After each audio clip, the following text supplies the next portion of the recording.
The Advanced Placement Program, created by the College Board, allows students to take college-level courses while still in high school. At the end of each year, students in AP courses are then required to take an exam that covers all that they have learned in a given year.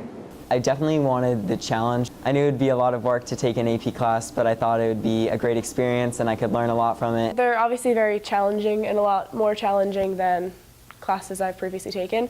But classes like chemistry and physics that I'm interested in, it's good to take because I get to delve more in depth with it.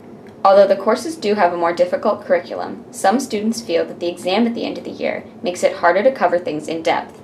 There's such a set curriculum and such a limited time span for you to learn things that you can't really go over things.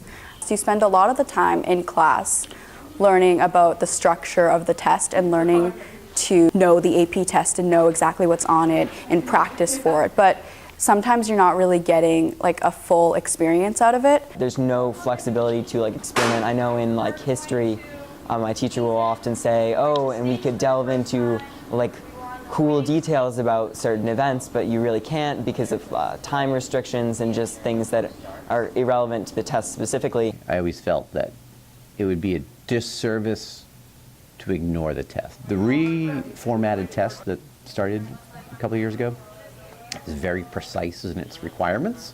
So for me to ignore them, I think it would not do them any favors. These exams put a lot of pressure on students to do well in order to receive college credit. But many feel that the exam itself doesn't necessarily reflect how they really are as a student. I think it reveals if you're a good test taker. I don't think it's necessarily a good reflection of your actual intelligence. I think that some people are better test takers than others. You could be a very good student, know your history, know your thinking skills, and because of the sheer allotment of time, you would leave going, oh, I couldn't, if I had 10 more minutes, I could have done that. And that doesn't feel right to me. For Canton Community Television, this is Jenny Walke reporting.